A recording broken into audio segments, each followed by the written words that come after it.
Lightning split the Wyoming sky like a wound, and Sawyer Hail found her sprawled in the mud, a woman in a ruined silk dress, clutching a trunk full of broken promises, abandoned by a man who never intended to come. She should have died in that storm. He should have left her there. But sometimes the worst decisions we make are the ones that save us. If you want to know how a desperate rescue during one deadly night became something neither of them expected, stay until the end. And drop a comment telling me what city you're watching from. I want to see how far this story travels. The storm hit Wyoming territory like punishment.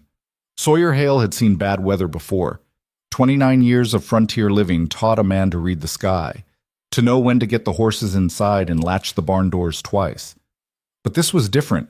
This was the kind of storm that killed livestock, tore roofs off cabins, and drowned creeks into rivers overnight, the kind that made even stubborn men pray.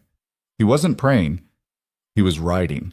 The gray mare beneath him fought every step, nostrils flaring wide as rain hammered down in sheets so thick Sawyer could barely see past her ears. His hat had stopped being useful 10 minutes ago. Water poured off the brim in streams, soaking through his coat, his shirt, running cold down his spine. His hands ached from gripping the reins.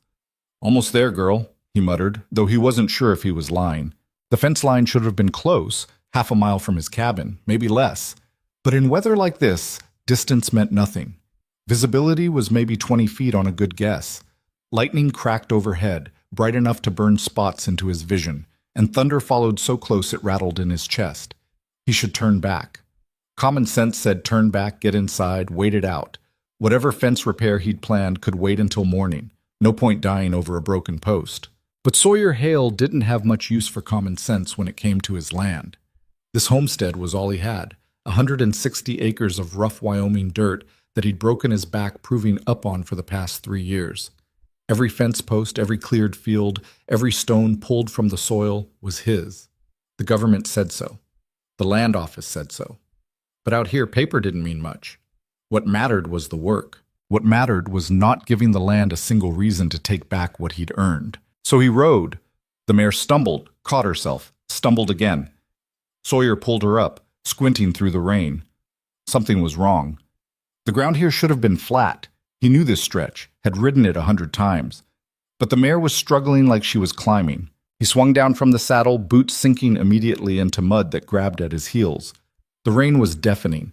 He kept one hand on the mare's neck, using her bulk to block some of the wind, and moved forward carefully. The road was gone. Not gone entirely, but washed out in places, turned into a confusion of pooling water and deep ruts that looked like they'd swallow a wagon whole. Sawyer swore under his breath. This was the main route into town, barely a road on good days, but now it was damn near impassable. He was about to turn back, lead the mare around the worst of it, when lightning flashed again. And he saw her, just for a second, a shape that didn't belong, crumpled at the edge of the flooded road like something thrown away. Dark fabric, pale skin, the curve of a shoulder. Thunder swallowed the world, and when his vision cleared, there was only darkness and rain. Sawyer stood frozen, water running into his eyes. Maybe he'd imagined it. The storm playing tricks, shadows, and mud forming shapes that looked like... The lightning came again. She was real. A woman, lying half in the road, half out of it, one arm flung across something large and dark. A trunk, maybe. Her dress was plastered to her body, hair spread around her head in a tangle of wet silk. She wasn't moving. Jesus Christ. Sawyer was running before he realized it, dragging the mare behind him, his boots slipping in the mud. He dropped to his knees beside her, hands already reaching, checking for breathing, for a pulse, for anything that said she wasn't already dead. Her skin was cold. Too cold. But her chest moved. Shallow, barely there, but moving. "Hey." He gripped her shoulder, shook gently. "Hey, can you hear me?" Nothing. He shook harder. "Wake up. Come on, wake up." Her eyelids fluttered, but didn't open. Rain pounded against her face, and she didn't even flinch. Sawyer looked around, wild, like someone might appear out of the storm with answers. But there was nothing. No wagon, no horse, no sign of how she'd gotten here or why. Just her and that trunk, abandoned in the middle of nowhere during the worst storm he'd seen in 5 years. Damn it. He couldn't leave her, even if he wanted to. And some part of him, the part that had learned the hard way not to trust people, not to let strangers into his life, definitely wanted to. He couldn't. She'd be dead by morning, maybe sooner. Sawyer slid his arms under her knees and shoulders, grunting as he lifted. She was heavier than she looked, dead weight and soaked through. Her head lolled against his chest, and he could feel how cold she was even through his wet coat. Getting her onto the horse was harder. The mare danced sideways, spooked by the extra weight and the smell of fear. Sawyer held the woman with one arm, grabbed the saddle horn with the other, and pulled himself up through sheer stubbornness. She slumped forward against him, and he wrapped his free arm around her waist to keep her from sliding off. The trunk. He looked back at it, sitting in the mud like a monument to whatever disaster had left her here. It was too big to carry, too heavy to lift one-handed. But something about it, the way her arm had been stretched across it, even unconscious, made him think it mattered. "Stay," he told the mare, like she had a choice. He slid down, handed the woman's weight to the saddle, and grabbed the trunk's handle. It was heavier than it looked, waterlogged and solid. He half-dragged, half-carried it to the mare and lashed it across the back with his rope, working fast, fingers clumsy with cold. Then he mounted again, pulled the woman back against his chest, and turned the mare toward home. The ride back was a nightmare. The woman stayed unconscious, her breathing so shallow, Sawyer kept checking to make sure she was still alive. The mare fought him the whole way, exhausted and overwhelmed, and twice Sawyer thought they'd go down in the mud, and that would be the end of all three of them. But his cabin appeared through the rain like a miracle. Small, rough-timbered, smoke rising from the chimney because he'd had the sense to bank the fire before leaving. He'd never been so grateful for anything in his life. He got the mare into the lean-to behind the cabin, stripped her saddle, and rubbed her down as fast as he could with shaking hands. The trunk he left outside the door, it could wait. The woman couldn't. Inside the cabin was warm, not comfortable, not by any civilized standard, but warm and dry, and a hell of a lot better than the storm. Sawyer kicked the door shut, carried the woman to the bed, the only bed, his bed, and laid her down on the rough wool blankets. She looked worse in the firelight. Her dress was torn, caked with mud, and her face was so pale it looked gray. Her lips had a blue tint that made Sawyer's stomach drop. He'd seen hypothermia before. She was close. "All right," he said, to himself more than her. "All right, we're fixing this." He stripped off his own coat and hat, tossed them aside, and went to work. The dress had about 1,000 buttons down the back, all of them tiny and half of them missing. Sawyer swore, fumbled with them, finally gave up and grabbed his knife. The fabric parted under the blade, and he peeled it off her like skinning an animal. Quick, efficient, trying not to think about the fact that he was undressing a complete stranger. Underneath, she wore a corset, a chemise, layers of soaked undergarments that clung to her skin. He cut through those too, working fast, until she was down to nothing. He didn't look, not more than he had to. This wasn't about propriety or modesty. It was about survival, and survival didn't care about decency. He wrapped her in every dry blanket he owned, piled them on until she looked like a cocoon, then dragged the bed closer to the fire. Heat was what she needed. Heat and time. Her breathing didn't change. Sawyer sat down hard in the chair beside the bed, suddenly aware of how exhausted he was. His shoulders ached. His hands were shaking from cold, from adrenaline. He wasn't sure. He scrubbed them over his face and tried to think. Who was she? What was she doing out there? And where the hell was whoever had left her? The questions circled in his head, unanswerable. He looked at her face, trying to find some clue. She was young, mid-20s maybe, pretty in a refined way that didn't belong anywhere near Wyoming territory. Her hands, resting on top of the blankets, were soft. No calluses, no scars. The hands of someone who'd never worked a day in her life. "What the hell were you doing out there?" he asked aloud. She didn't answer. Of course she didn't. Sawyer stood, paced to the window, looked out at the storm still battering his land. The rain was easing finally, but the damage was done. That road would be a mess for days. If anyone came looking for her, they wouldn't get through until... Would anyone come looking? The question sat heavy in his chest. Because if someone had left her out there deliberately, if she'd been abandoned, and everything about this situation screamed abandoned, then no one was coming. No one was looking. She was alone. Just like him. Sawyer turned back to the bed, watched the slow rise and fall of her breathing, and felt something uncomfortable twist in his gut. He didn't want this, didn't want a stranger in his cabin, didn't want the responsibility, didn't want the questions that would come when people found out he'd taken in a woman with no explanation and no chaperone. But what the hell else was he supposed to do? He sat back down in the chair, leaned his elbows on his knees, and waited. Bish. She woke up screaming. It was full dark outside, the storm finally blown itself out, and Sawyer had just started to doze when she lurched upright with a cry that made him jump out of the chair with his hand on his knife. No, no, please! Hey! He grabbed her shoulders, tried to push her back down. You're safe, it's... She fought him, weak, uncoordinated, but desperate. Her hand slapped at his chest, his face, and she was still screaming, words that didn't make sense, half sobbed and frantic. Stop it! Sawyer caught her wrists, held them tight. Stop, you're safe, I'm not... Her eyes focused on him, and she froze. They stared at each other. She was breathing hard, her whole body shaking. Her hair was a mess, half dried and tangled around her face. The blankets had slipped down to her waist, and she seemed to realize, all at once, that she was naked underneath them. Her face went white, then red. Where? Her voice cracked. She swallowed, tried again. Where am I? My cabin. Sawyer let go of her wrist, stepped back, hands up like she was a spooked horse. You were on the road. In the storm. I brought you here. She looked around, wild-eyed, taking in the rough walls, the single room, the fire, the door. Looking for an escape, maybe, or looking for whoever had left her. My trunk, she said suddenly. There was a trunk. Outside. I'll bring it in. I need... She stopped, seemed to realize she was clutching the blankets to her chest with white knuckles. I need my clothes. They're wet and torn. He nodded toward the pile of ruined fabric by the fire. I had to cut them off. You were freezing. Her eyes went to the pile, then back to him, and he saw the moment the implications hit her. Her face did something complicated. Fear, shame, anger, all at once. You saved your life, Sawyer said flatly. You're welcome. That stopped her. She closed her mouth, looked down at the blankets, then back up at him. Her eyes were dark, brown maybe, hard to tell in the firelight. Smart eyes. Wary. I didn't ask you to, she said finally. No, you were unconscious.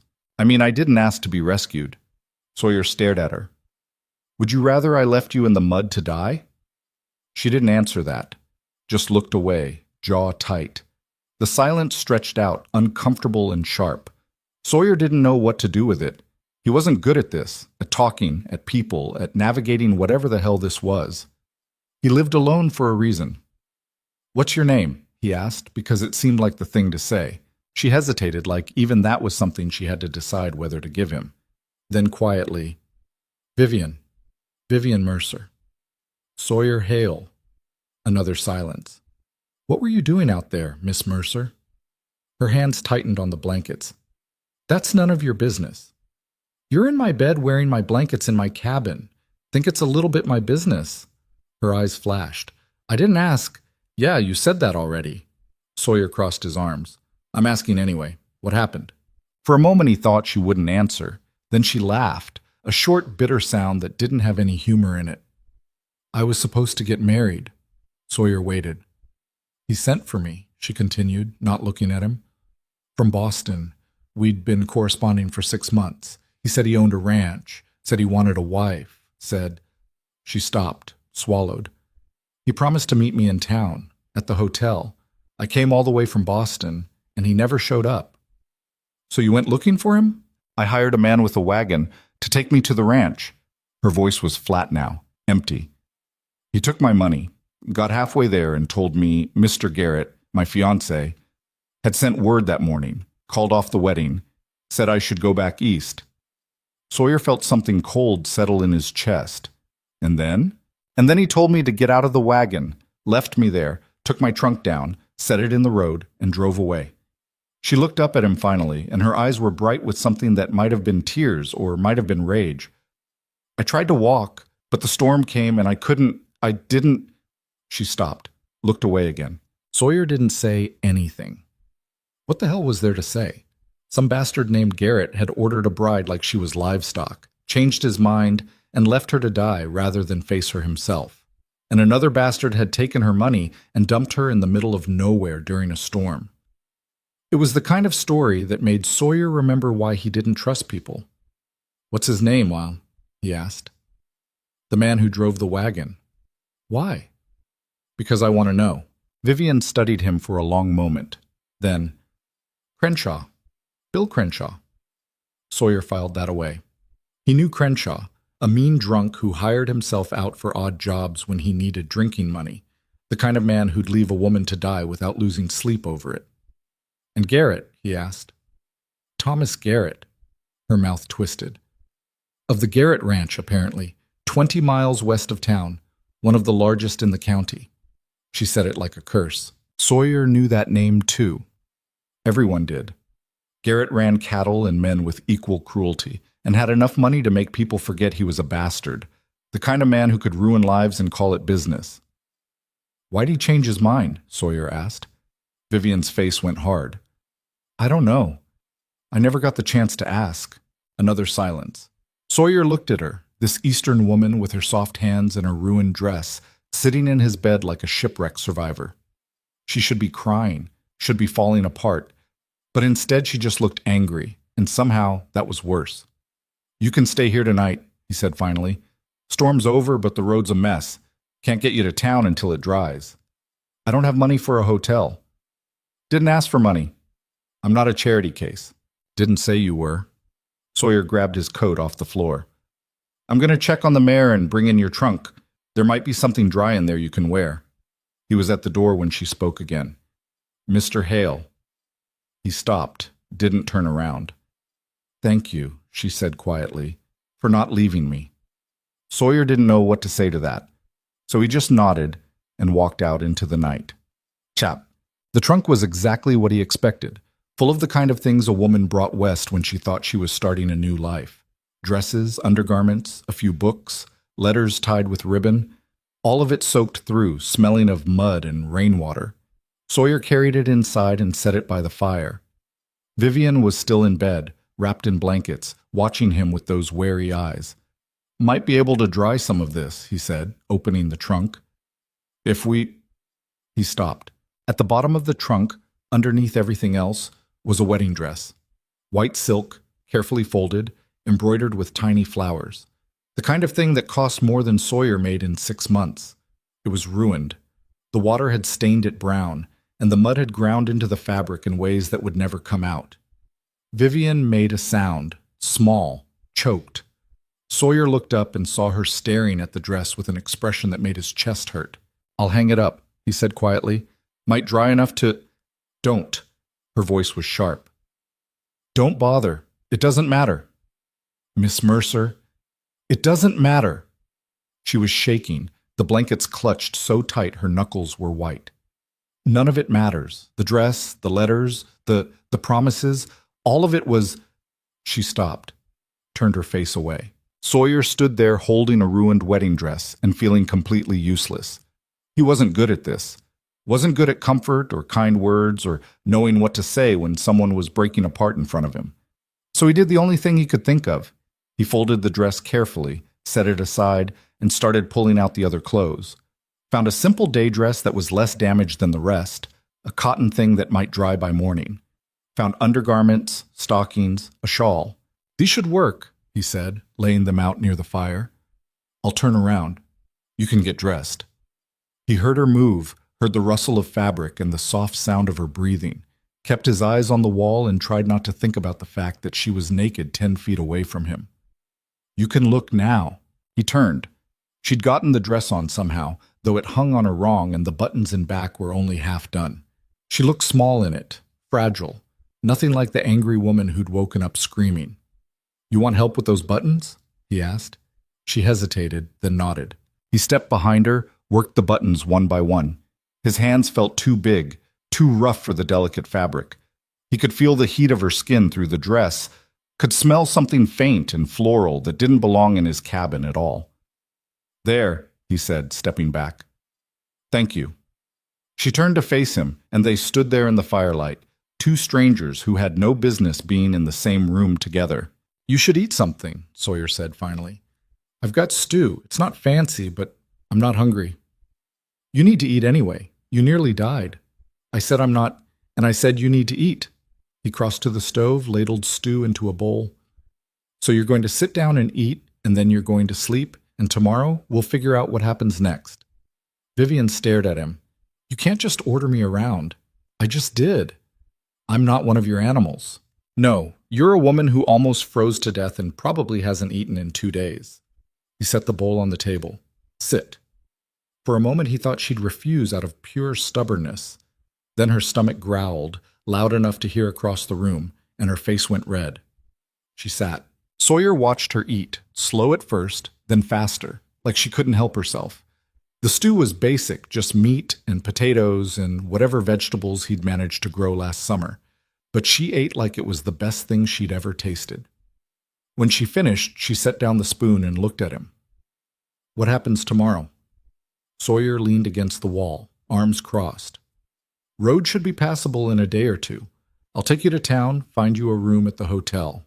I told you, I don't have money." "Then we'll figure something out." "Like what?" He didn't have an answer for that. The truth was, he didn't know.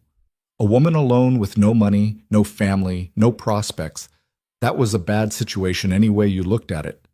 Especially out here, where people talked and reputation mattered, and a woman's value was measured in things Vivian Mercer didn't have anymore. "You got anyone back east?" he asked. "Someone who could send money?" "No." "No family at all?" "My parents are dead. I have an aunt in Boston, but we don't—" She stopped. She wouldn't help, even if I asked. "Why not?" Vivian's jaw tightened. "Because she told me not to come west. Told me I was being foolish. That men who advertise for wives are desperate for a reason. She said if I left, I was on my own." She laughed, that bitter sound again. Turns out she was right. Sawyer didn't say anything. What could he say? That her aunt was cruel? That leaving a woman stranded was worse than saying, "I told you so"? It didn't change anything. "You could write to her anyway," he tried. "Explain what happened." "No." Vivian stood up, wrapped her arms around herself. "I'd rather die than go back there and admit she was right." "That's stupid. Maybe. But it's my choice." She walked to the window, looked out at the darkness. Sawyer watched her, this stubborn woman who'd rather starve than ask for help, and felt something uncomfortably close to respect. "The bed's yours tonight," he said. "I'll sleep on the floor." "That's not arguing about this." He grabbed a blanket, spread it near the fire. "You need real rest. I've slept worse places." Vivian turned to look at him. "Why are you helping me?" "Already told you. Couldn't leave you to die. But why do you care?" Sawyer stopped. That was a harder question. Why did he care? He'd spent 3 years building a life that specifically didn't include other people, didn't include complications or responsibilities beyond his land and his animals. He'd learned the hard way that trusting people got you hurt, that letting them in gave them power to destroy you. So why had he stopped? Why had he pulled her out of the mud and brought her here and cut off her clothes and fed her his food? "I don't know," he said finally, and it was the truth. "But you're here now, so we deal with it." Vivian studied him for a long moment. Then she nodded, once, and walked to the bed. Sawyer lay down on the floor, pulled the blanket over himself, and stared at the ceiling. He could hear her breathing, slow and even. Could hear the fire crackling, the wind outside, the familiar sounds of his cabin. And one unfamiliar sound. A woman crying very quietly, trying not to be heard. He didn't say anything, didn't move. Just listened until the crying stopped and her breathing evened out into sleep. Then he closed his eyes and tried not to think about what the hell he'd gotten himself into. Morning came cold and clear. Sawyer woke to gray light filtering through the window and his back screaming from a night on the floor. He sat up slowly, every muscle protesting, and looked at the bed. Vivian was still asleep, curled on her side with one hand tucked under her cheek. In sleep, she looked younger, less guarded, almost peaceful. Sawyer stood quietly, banked the fire, and slipped outside. The storm had rearranged his world. The road was a disaster, deep ruts and standing water that would take days to drain. One of his fence posts was down, and half the vegetable garden he'd spent weeks building was underwater. The lean-to had held, thank God, and the mare was fine, but the chicken coop looked like it had tried to migrate during the night. He spent the morning doing damage control, fixing what could be fixed, assessing what couldn't. It was past noon when he finally went back inside, muddy and exhausted. Vivian was awake. She'd found his comb somehow, and was working it through her hair with the kind of patience that spoke of practice. She looked up when he entered, and something in her expression had changed overnight. Less raw, more contained. "The road?" she asked. "Bad. 2, maybe 3 days before a wagon can get through." She nodded, like she'd expected that. "What do you need me to do?" Sawyer stared at her. "What?" "To help." She set down the comb. "I'm staying here, eating your food, using your bed. I should work for it." "You don't have to teach." "Yes, I do." Her voice was firm. "I won't be a burden. So tell me what needs doing."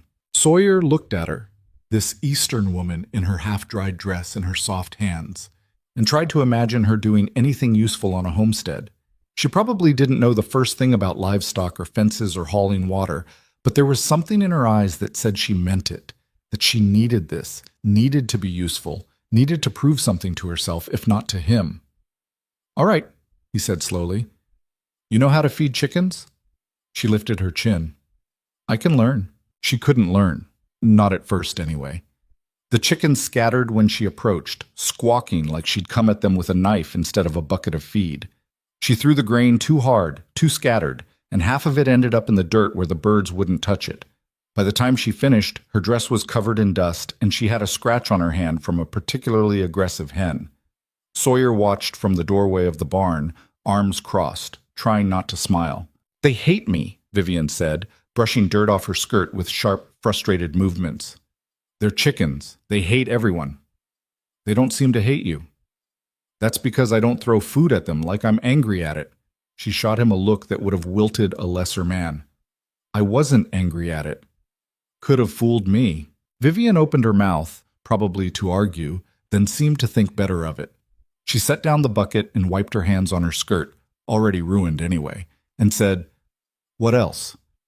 Over the next 3 days, Sawyer discovered that Vivian Mercer was possibly the most stubborn woman he'd ever met. She couldn't feed chickens without starting a riot, couldn't haul water without spilling half of it, couldn't split kindling without nearly taking off her own foot. But she kept trying. Every time she failed, she'd set her jaw, take a breath, and try again. It was exhausting to watch. "You're holding the axe wrong," Sawyer said on the second day, after she'd spent 20 minutes hacking at a piece of wood without making any real progress. "I'm holding it fine. You're choking up on the handle. You need leverage." "I have leverage." "Vivian." She stopped, looked at him. Her face was flushed from effort, hair falling out of the knot she'd tried to pin it in. "What?" "Let me show you." He took the axe from her hands. She resisted for a second, then let go, and repositioned his grip. "See? Hands further apart. Let the weight of the axe do the work. Don't force it." He brought it down clean, and the wood split with a satisfying crack. Vivian watched, then held out her hand. Again. He gave her the axe. She adjusted her grip the way he'd shown her, swung, and missed the wood entirely. The axe buried itself in the chopping block. "Damn it!" "Better," Sawyer said, and meant it. "At least you didn't hit your foot." She glared at him, but there was something almost like a smile at the corner of her mouth. By the third day, the road had dried enough that Sawyer could have hitched the wagon and taken her to town. He told himself he was waiting another day to be safe, that the ruts were still too deep, that he needed to finish repairs on the fence line first. All of it was true. None of it was the real reason. The real reason was that he'd gotten used to having her there. Not comfortable. Wasn't comfortable having someone else in his space, disrupting his routine, asking questions and needing things. But used to it. The cabin felt less empty with her moving around in it. The silence felt less heavy when broken by her voice, even when she was complaining about the chickens. He didn't examine that feeling too closely. On the morning of the 4th day, Vivian came out of the cabin just as Sawyer was checking the mare's hooves. She'd washed her dress as best she could, and her hair was braided back in a way that made her look more like herself, whoever that was. Less like a drowned stranger, more like a person with a past. "The road's dry," she said. It wasn't a question. Mostly. So you can take me to town today. Sawyer straightened, wiped his hands on his pants. If that's what you want. Vivian looked at him for a long moment. What I want isn't really relevant, is it? I can't stay here forever. Didn't say you could. So what's the plan?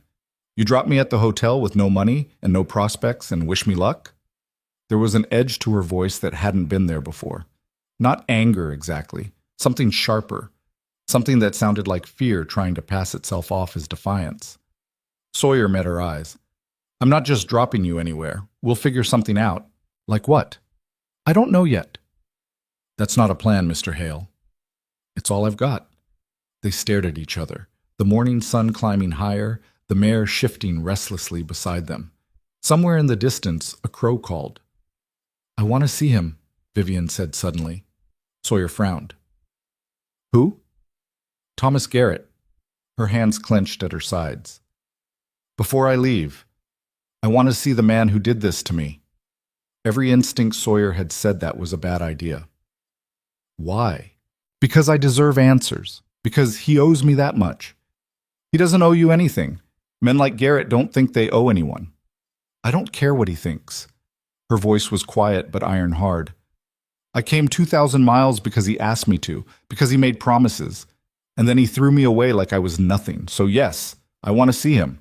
I want to look him in the eye and ask him why. Sawyer could have said no. Should have said no. Taking her to Garrett's ranch was asking for trouble, and trouble was the last thing either of them needed. But he looked at her face, at the set of her jaw and the fire in her eyes, and knew she'd go with or without him. And if she went alone, it would be worse. Fine, he said. We'll go. But I'm coming with you. I don't need, not arguing about this. You want to face Garrett, fine. But you're not doing it alone. Vivian opened her mouth, closed it, then nodded once, sharp. Get your things, Sawyer said. We leave in an hour.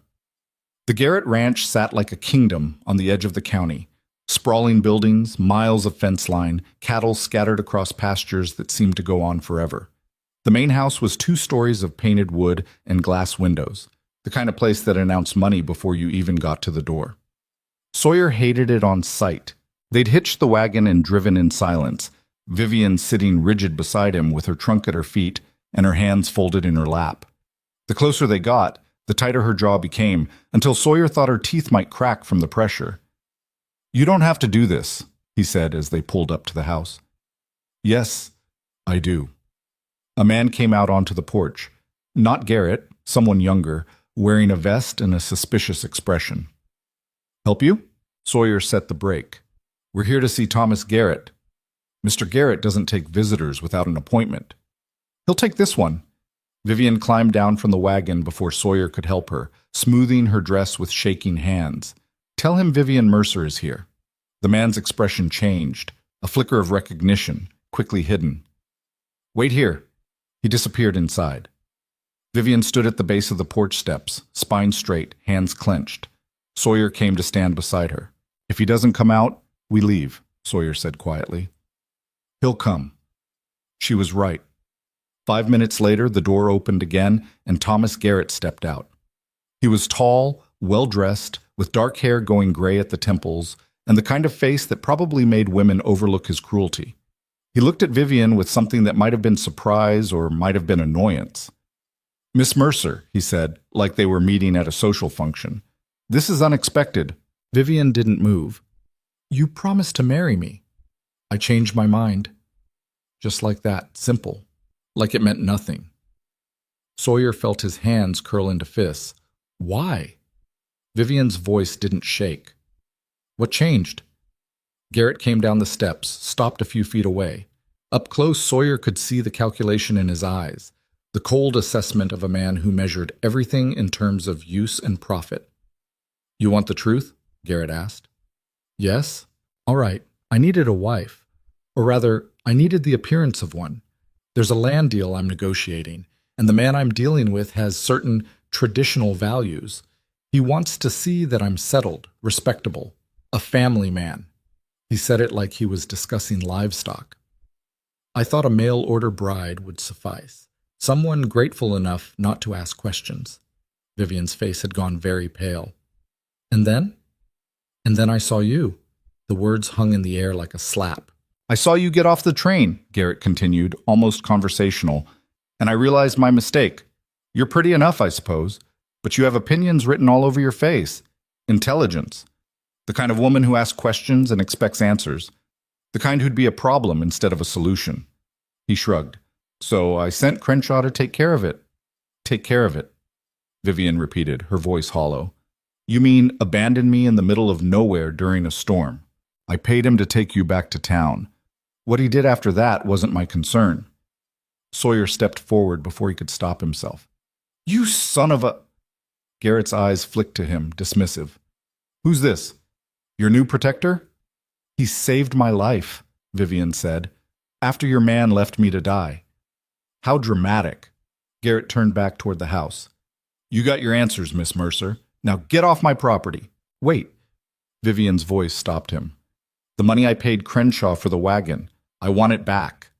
Garrett laughed, an ugly sound. Take it up with Crenshaw, not my problem. You made it your problem when you hired him. I don't owe you anything. He looked at her with something close to contempt. You came west chasing a fantasy. That's not my fault. Go back to Boston, find some clerk to marry you, and stop wasting my time. He went inside. The door closed with a sharp click. Vivian stood very still, staring at the closed door. The silence stretched out, broken only by the sound of cattle in the distance and the creak of the wagon. Vivian, Sawyer said quietly. She didn't respond.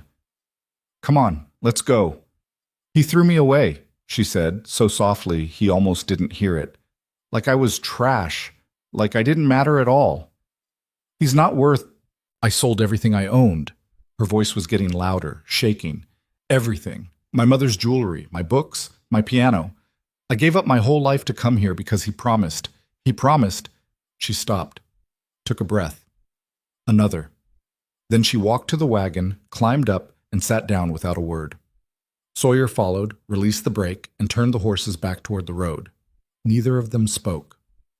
They were halfway back to his cabin when Vivian finally broke the silence. I can't go to town, she said. Sawyer glanced at her. Why not? Because everyone will know. The hotel, the shops. They'll all know I was coming to marry Garrett. They'll know he rejected me. I'll be... She stopped, swallowed. I'll be a joke. Cautionary tale. The desperate Eastern woman who wasn't good enough. You don't know that. Yes, I do. She looked at him, and her eyes were dry but fierce. You know how small towns work. By tomorrow, everyone will be talking about the woman Thomas Garrett found too troublesome to marry. No one will hire me. No one will help me. I'll be ruined. Sawyer wanted to argue, but he couldn't. Because she was right. A woman's reputation was everything out here, and Vivian's was already destroyed before she'd even set foot in town. So what do you want to do? He asked. Vivian was quiet for a long moment. Then, can I stay with you? Sawyer's hands tightened on the reins. What? Just for a little while, until I figure out what to do next. I'll work. I'm getting better at the chores. I won't be useless. I just need time to think, to plan. Vivian, you can't. People will talk. Let them talk. What else can they do to me? She turned to face him fully. Please, I have nowhere else to go. Sawyer stared at the road ahead, his mind racing. This was a terrible idea.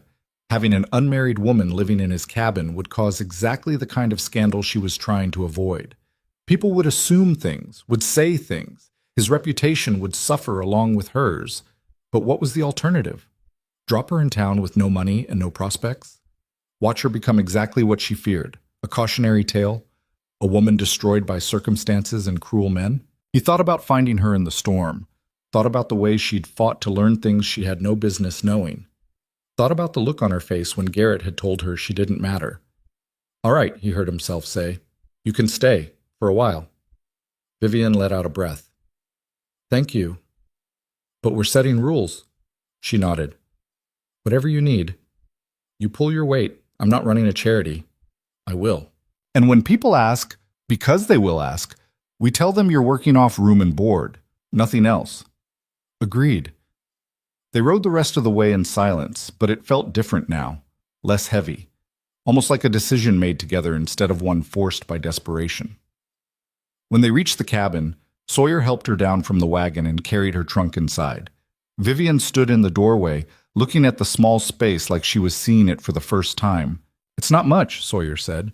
"It's more than I had yesterday." She turned to him. "I'll earn my keep, I promise." "I know you will." And somehow, standing there in the fading light with this impossible woman who'd crashed into his life during a storm, Sawyer believed it. The next week proved him right in ways he hadn't expected. Vivian attacked every task like it was personal. She burned breakfast twice, but by the third day she'd figured out the temperamental stove. She flooded the chicken coop trying to clean it, but learned to manage the birds without causing a stampede. She couldn't mend a fence to save her life, but she could organize his disaster of a supply shed until he could actually find things. She never complained, never asked for special treatment. When her hands blistered from hauling water, she wrapped them in cloth and kept going. When she caught her dress on a nail and tore a long gash in the skirt, she cut it shorter and kept working. Sawyer found himself watching her more than he should, found himself noticing the determined set of her shoulders when she was frustrated, the flash of satisfaction when she finally got something right, the way she'd sit on the porch in the evenings, exhausted and dirty, and stare at the horizon like she was trying to memorize it. "What are you thinking about?" he asked one night, handing her a cup of coffee. She took it, wrapping both hands around the warmth. "That I was supposed to hate this." "What?" "The work, the dirt, all of it." She gestured at the cabin, the land, herself. "I was raised to be a lady, piano lessons and embroidery and learning which fork to use. My aunt told me I was too delicate for the frontier, that I'd break the first time I had to do real work." "You haven't broken yet." "No." She smiled, small and surprised. "I haven't." They sat in comfortable silence, drinking coffee as the sun set. It was the first time Sawyer could remember feeling at peace with another person in his space. It didn't last. The trouble started when he rode to town for supplies. He'd put it off as long as he could, but they needed flour and salt and a dozen other things he couldn't make or grow. He left Vivian with instructions to feed the animals and stay close to the cabin, and rode out before dawn. The general store was run by a man named Pritchard, who'd never met a piece of gossip he didn't want to spread. Sawyer knew this, had planned to get in and out fast, but Pritchard had other ideas. "Heard you had some excitement out your way," Pritchard said as he measured flour. Sawyer kept his face neutral. "That's so. Storm hit you pretty hard, I heard. Fence damage, road washed out." "Road's fine now, Geek Gav." "That's good, that's good." Pritchard tied off the flour sack with deliberate slowness. "Also heard you had a visitor. Woman got off the train couple weeks back, supposed to marry Thomas Garrett." Here it was. Sawyer had known it was coming, but it still made his jaw tight. "She needed help," he said shortly. "I'm sure she did." Pritchard's smile was knowing. "Must be nice having a woman around the place again. How long's she planning to stay?" "That's not your concern." "Just curious. People talk, you know, a single woman living with a single man." "She's working off room and board." Sawyer kept his voice level with effort. "Nothing else happening." Sure, I believe you." Pritchard's tone said he believed nothing of the kind. "Still, you might want to think about appearances, especially with a woman like that." Sawyer's hands clenched. "A woman like what?" "Well, she wasn't good enough for Garrett, was she? Makes a man wonder what's wrong with her." Sawyer was across the counter before he realized he'd moved, grabbing Pritchard by the shirt front. "Listen to me very carefully. You don't know her. You don't know what happened, so keep her name out of your mouth before I put my fist in it." Pritchard's eyes went wide. "I didn't mean—" "Yeah, you did." Sawyer let him go, stepped back. "How much do I owe you?" They completed the transaction in tight silence. Sawyer loaded the supplies into the wagon and left before he did something stupid, like actually hit the man. But the damage was done. By the time he got back to the cabin, he was furious, not at Pritchard, but at the situation. At the unfairness of a world where Vivian was judged and found wanting by people who didn't know the first thing about her. She was waiting on the porch when he pulled up, and she knew immediately that something was wrong. "What happened?" "Nothing." "Sawyer." He climbed down, started unloading supplies more aggressively than necessary. "People are talking. About you. About us." Vivian went very still. What are they saying? What do you think they're saying? She closed her eyes briefly. I told you this would happen. Yeah, well, hearing it and dealing with it are two different things. He dropped a sack of flour harder than he meant to, and it split across the bottom, spilling white powder everywhere. Damn it! Let me help. I don't need help. He grabbed the torn sack, tried to salvage what was left. What I need is for people to mind their own business. You knew what this would look like when you agreed to let me stay. I know that. He turned to face her. But knowing it and hearing some bastard like Pritchard imply that we're... He stopped, too angry to finish. Vivian's face was pale but composed. I should leave. No. It's the only way to stop the talk. I don't care about the talk. You should. Your reputation... But my reputation is that I'm a stubborn loner who doesn't give a damn what anyone thinks. That part's true. He set down the ruined flour, faced her fully. You're not leaving because of gossip. Then what do you suggest? Sawyer opened his mouth, closed it, because he didn't have an answer. The truth was, there was no good solution. She stayed, people talked. She left, she had nowhere to go. Either way, she paid the price for someone else's cruelty. It made him want to hit something. We ignore them, he said finally. You stay, you work, and we ignore every busybody who has an opinion about it. For how long? As long as it takes. As long as what takes? Sawyer didn't answer that, because he didn't know what he meant. As long as it took for her to save enough to leave, for people to stop caring, for something to change, or as long as it took for him to figure out why the thought of her leaving felt wrong. He turned back to the wagon, started unloading again. After a moment, Vivian came to help. They worked in silence, putting away supplies, sweeping up spilled flour, falling into the rhythm they'd developed over the past week. It wasn't until later, after dinner, that she spoke again. Thank you, she said quietly, for defending me. To Pritchard. Sawyer looked up from the harness he was mending. You heard about that? Small town. Word travels. She was sitting by the fire, mending her own clothes, another skill she'd taught herself. You didn't have to do that. Yes, I did. Why? Because the thought of anyone talking about her that way made him furious, because she'd done nothing wrong and deserved better, because somewhere in the past week she'd stopped being a stranger and started being something else. But he couldn't say any of that, so he just shrugged and went back to his mending. They sat in silence, working on their separate tasks, and Sawyer tried not to think about how natural this felt, how right, how much trouble that was going to cause them both. The trouble didn't stop with Pritchard. 2 days later, a woman showed up at the cabin, Mrs. Adelaide Kern, wife of the county land office clerk, wearing a dress that cost more than Sawyer made in 3 months and a smile that didn't reach her eyes. Sawyer was fixing a section of fence when he saw her buggy coming up the road.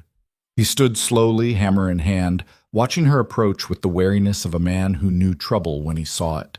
Vivian came out of the cabin, wiping her hands on her apron. She'd been doing laundry, and her sleeves were rolled up, hair escaping from its braid. She looked more like a homesteader's wife than a Boston lady, and something about that made Sawyer's chest tight. Mrs. Kern, Vivian said, polite but cautious. This is unexpected. Miss Mercer. Adelaide Kern climbed down from her buggy without waiting for help, smoothing her skirts with practiced precision. I thought it was time we met properly, since you're staying in the area. I'm not... Vivian started, then seemed to think better of it. It's temporary. Of course. Mrs. Kern's smile sharpened. Still, I wanted to extend some neighborly advice, woman to woman. Sawyer started walking toward them. He didn't like the tone in Adelaide Kern's voice, didn't like the way she was looking at Vivian like something to be assessed and judged. Ma'am, he said, nodding, can I help you with something? Mr. Hale, I was just telling Miss Mercer that the Ladies' Society would be happy to help her find more appropriate accommodations. In town, perhaps. There's a boarding house run by Mrs. Patterson, very respectable, very proper, much more suitable for an unmarried woman. I'm fine where I am, Vivian said. Are you? Mrs. Kern's eyebrows lifted. Because from where I'm standing, this looks like a situation that could ruin your reputation entirely. If you have any hope of finding a husband, I don't. The words came out flat, final. Mrs. Kern blinked. I beg your pardon? I don't have any hope of finding a husband, or want one. Vivian's hands clenched in her apron. I came west to marry Thomas Garrett. He rejected me. The whole county knows it. So my reputation is already ruined, Mrs. Kern. Living here or living in town won't change that. But surely, what I need is work and a roof over my head.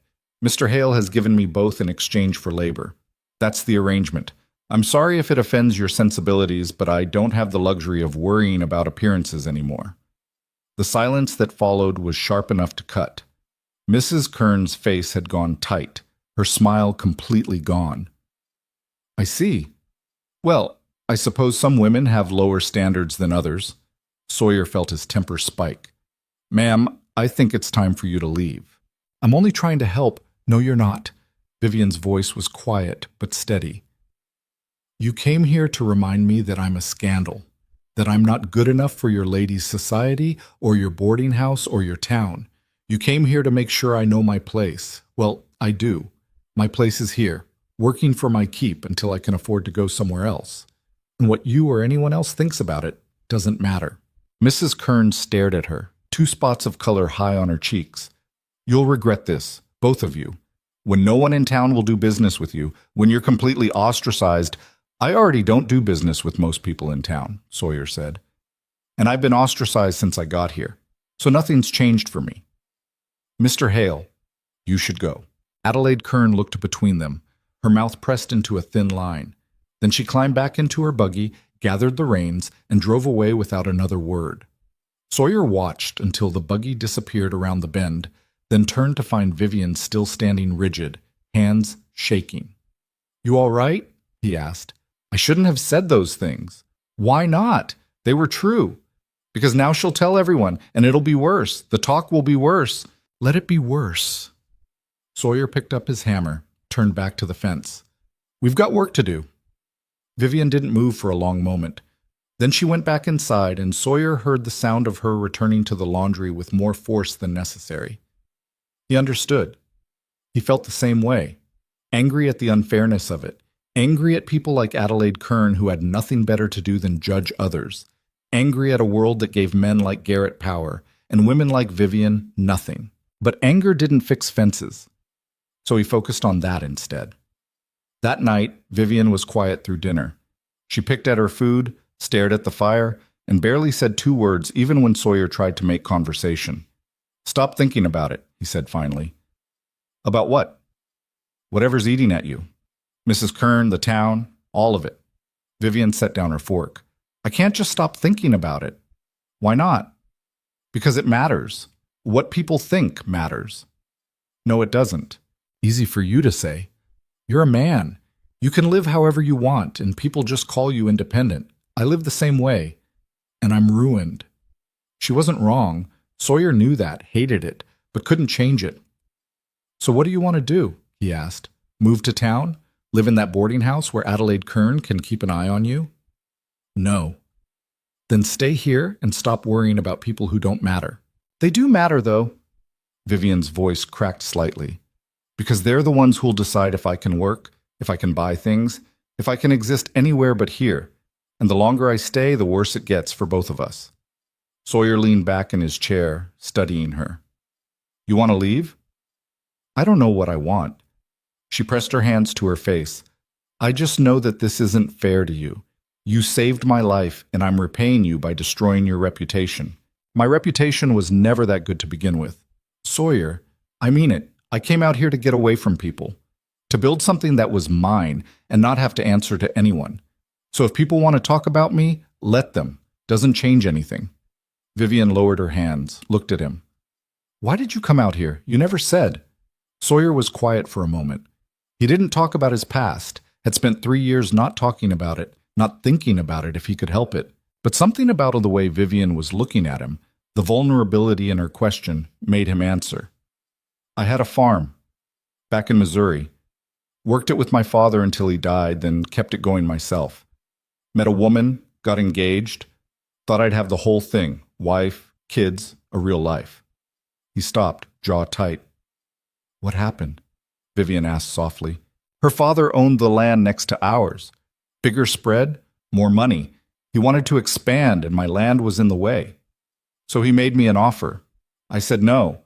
Then suddenly my fiancée decided she'd made a mistake, married the son of my father's business partner instead, a man who was happy to sell out to her father for the right price. Vivian's expression shifted. She left you for him? Not just left. Helped convince me to accept her father's offer, said it was for the best, that I could start fresh somewhere else.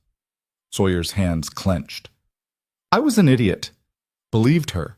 Sold the farm, took the money, and found out later they'd paid about half what it was worth. By the time I realized, they'd already torn down my father's house and expanded their operation. That's awful. It was a lesson. Don't trust people. Don't let anyone close enough to destroy what you've built. Come out here, file a homestead claim, and build something that's mine alone. He looked at her. That's what I've been doing for 3 years, and it's worked fine until you showed up. The words came out harsher than he meant them. Vivian flinched. I'm sorry, she said quietly. I didn't mean to ruin your life, too. You didn't ruin anything.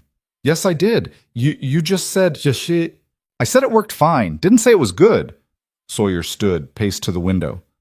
You know what I did before you got here? Worked, ate, slept. That was it.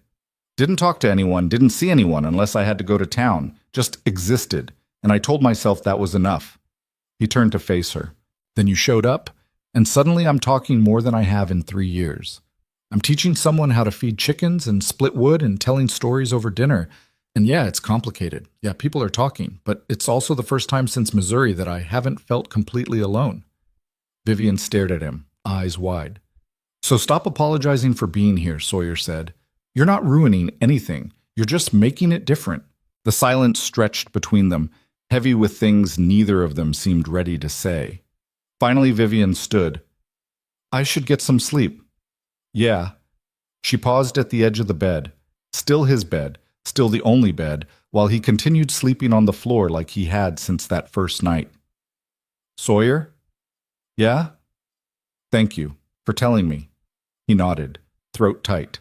She climbed into bed, and Sawyer spread his blanket on the floor, and they lay there in the darkness, not sleeping, both thinking about things they couldn't take back. The next week brought the first real cold snap, a reminder that summer was ending and winter was coming, whether they were ready or not.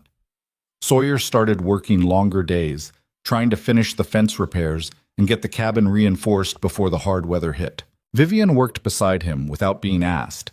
She'd gotten better at everything, could split kindling without endangering herself, could haul water without spilling half of it, could manage the chickens without causing chaos. She'd even started cooking meals that were actually good, figuring out the temperamental stove through sheer determination. Watching her work, Sawyer found himself thinking dangerous thoughts. Thoughts about what it would be like if this wasn't temporary. If she stayed through winter, through spring, through the next summer and the one after that, he told himself to stop. This was an arrangement, nothing more. She was here because she had nowhere else to go, and he was helping because leaving her to die wasn't an option. When she saved enough money or figured out her next move, she'd leave, and things would go back to normal. That's what he told himself. But then she'd laugh at something he said, or touch his arm when she was making a point, or sit beside him on the porch in the evenings with coffee and comfortable silence, and he'd feel something shift in his chest, something that felt dangerously like hope. He was thinking about this, about her, about the future he kept telling himself not to imagine, when Bill Crenshaw showed up. Sawyer was in the barn when he heard the horse approach. He came out to find Crenshaw dismounting, looking around the property with the casual assessment of a man pricing things for theft. Hail, Crenshaw said, nodding. Heard you had yourself some company. Sawyer's hands clenched. This was the man who'd left Vivian to die. The man who'd taken her money and abandoned her in a storm. Get off my property. Crenshaw held up his hands.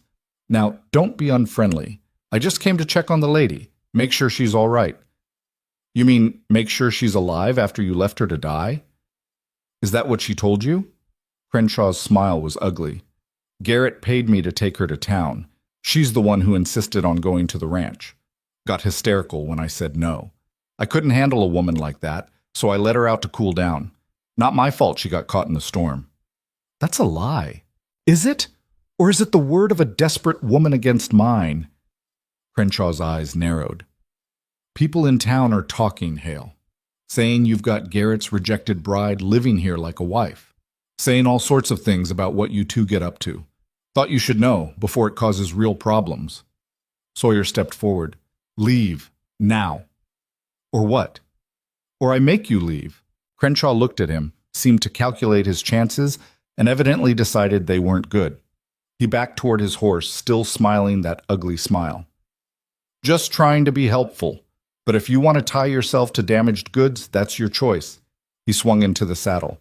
Don't say I didn't warn you when it all falls apart. He rode off, and Sawyer stood there shaking with rage. Sawyer? He turned to find Vivian standing in the cabin doorway, face pale. How much did you hear? Enough. She came down the steps slowly. He's going to tell everyone his version. Make it sound like I'm lying. Let him. No one believes anything Crenshaw says.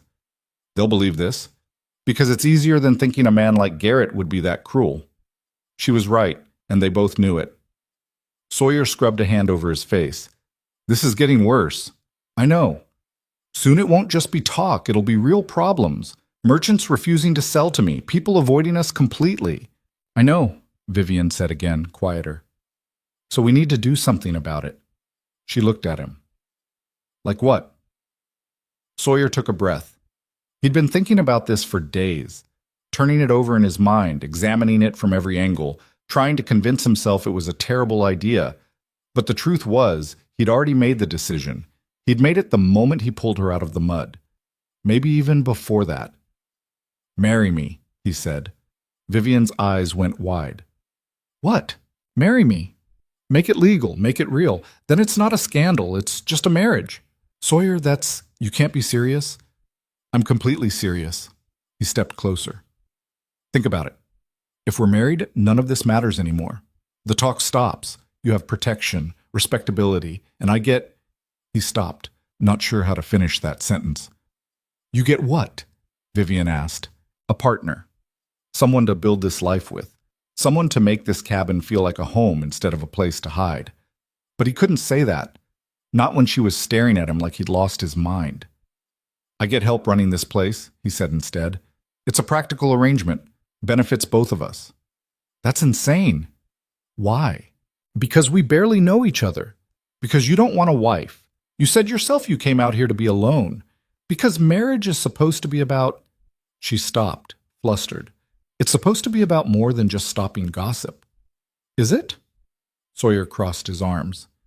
Seems to me most marriages out here are arrangements, partnerships, people working together to survive. That's what we're already doing. But you got a better idea? Vivian opened her mouth, closed it. I could leave. Go somewhere else, start over. With what money? And go where? You'll have the same problems anywhere you go. A woman alone, no references, no family. At least here you know what you're dealing with. I can't ask you to do this. You're not asking. I'm offering. He met her eyes. Look, I know this isn't what either of us planned. You were supposed to marry Garrett, build some kind of life with him. I was supposed to stay alone and not let anyone get close enough to hurt me. But things changed, and now we've got to deal with what is, not what we wanted. Vivian wrapped her arms around herself. What if it doesn't work? What if we can't stand each other after a month? Then we'll figure it out, but at least you'll be protected while we do. That's not fair to you. Let me worry about what's fair to me. She looked at him for a long moment, and Sawyer could see her thinking it through, weighing the options, calculating the risks, trying to find another way. But they both knew there wasn't one. This is crazy, she said finally. Yeah. We could both end up miserable. Could? You really want to do this? Sawyer thought about saying no, about taking it back, finding some other solution, keeping things the way they were. But the truth was, he did want this. Wanted it in a way that had nothing to do with practicality and everything to do with the way his chest felt tight when she laughed, the way she fit into his life like she belonged there. Yeah, he said. I do. Vivian took a shaky breath. Okay. Okay? Yes, I'll marry you. She laughed, a little wild. I'll marry you and we'll deal with whatever comes after. Sawyer felt something loosen in his chest. Relief, maybe. Or fear. Probably both. All right then. He held out his hand. Vivian looked at it, then took it. Her hand was small in his, rough with new calluses, warm. When? She asked. Soon as possible. Before either of us changes our mind. That startled a real laugh out of her. Romantic. Never said I was romantic. No, you didn't. But she was smiling, and her hand was still in his. They stood there in the yard, holding hands like children, making promises neither of them was sure they could keep. And Sawyer thought maybe, just maybe, this was the best terrible decision he'd ever made. The next 2 days passed in a blur of preparation. Sawyer rode to town and filed the paperwork with the county clerk, a man who raised his eyebrows but didn't comment. Then he found the circuit preacher, a tired man named Reverend Walsh, who traveled between settlements performing marriages and baptisms. "You're sure about this?" Walsh asked, looking between the paperwork and Sawyer's face. "I'm sure. Because marriage is a serious commitment, before the eyes of—" "I know what it is," Sawyer interrupted. "Can you do it or not?" Walsh sighed. "Day after tomorrow. That give you enough time?" "That's fine." Back at the cabin, Vivian was trying to make her ruined dresses presentable. She'd washed and mended the best one she had, a dark blue cotton that had survived the storm better than the others, and was attempting to press it with a heated pan. "You don't have to do that," Sawyer said, watching her work. "Yes, I do. I'm not getting married in work clothes. No one's going to see it but Walsh." "I'll see it." She set down the pan, smoothed the fabric with careful hands. "I know this isn't a real wedding. I know it's just paperwork, but I'd like to at least look like a bride, even if I don't feel like one." Sawyer didn't know what to say to that, so he just nodded and went back outside to finish the repairs that needed doing before winter hit in earnest. That night they sat on the porch longer than usual. Neither of them seemed ready to go inside, to face the reality of what they'd agreed to. "Are you scared?" Vivian asked finally. "Yeah. Me too." "What are you scared of?" She was quiet for a moment.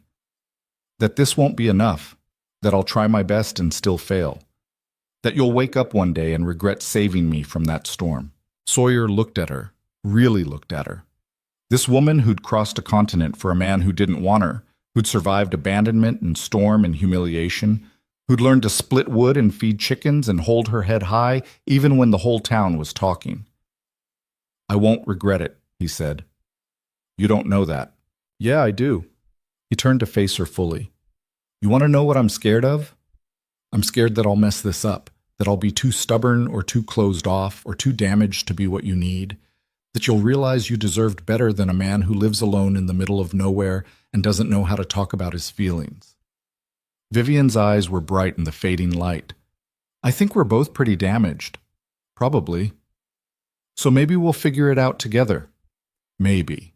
They sat in silence, shoulders almost touching, watching the sun disappear behind the mountains. 2 days, Vivian said softly. 2 days. And then they'd be married, for better or worse. For real. Sawyer tried to feel ready for it, tried to convince himself that this was the right choice, the smart choice, the only choice that made sense, but mostly he just felt terrified, and from the way Vivian's hands were shaking when she stood to go inside, he suspected she felt exactly the same way. Reverend Walsh arrived exactly on time, riding a horse that looked as tired as he did. Sawyer met him at the property line, shook his hand, and led him to the cabin where Vivian was waiting. She'd done something with her hair, pinned it up in a way that made her look older, more composed.